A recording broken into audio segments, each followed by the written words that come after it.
ఈ రోజు వెనుకబడిన వర్గాలు ఎవరన్నా ఇల్లు కట్టుకుంటే అదనంగా 50,000 రూపాయలు వాళ్ళకి సబ్సిడీ ఇస్తున్నామని చెప్పి కూడా నేను మీకు తెలియజేస్తున్నా.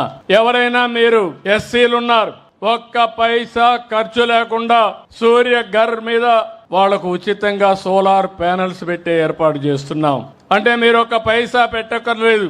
200 యూనిట్లు ఉచితంగా కరెంటు ప్రస్తుతం ఇస్తున్నాం. భవిష్యత్తులో 200 కరెంట్లు ఉత్పత్తి చేసుకోవడానికి, మీ ఇంటిపైనే కరెంటు తయారు చేసుకోవడానికి 2 కిలోవాట్ ఉత్పత్తి చేసే సామర్థ్యంతో సోలార్ ప్యానెల్స్ పెడతాం.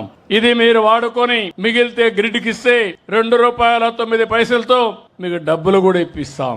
ఒకవేళ పగటిపూట కరెంటు ఉత్పత్తి చేసి రాత్రిలో మళ్లీ కరెంటు కావాలంటే గ్రిడ్కి ఇచ్చి మళ్ళా రాత్రి తీసుకునే అవకాశం ఉంటుంది. బీసీలకైతే 2 కిలోవాట్లయితే 60,000, అదనంగా 20,000 రూపాయలు సబ్సిడీ. 3 కిలోవాట్లయితే 98,000 రూపాయలు సబ్సిడీతో వాళ్ళని ఆదుకునే బాధ్యత ఈ ప్రభుత్వం తీసుకున్నా. వాళ్ళు కూడా ముందుకొచ్చి ఇంటిపైనే కరెంటు ఉత్పత్తి చేసుకోవాల్సిందిగా కోరుతున్నా. ఇలాంటి కార్యక్రమాల వల్ల మీకు వెసులుబాటు వస్తుంది.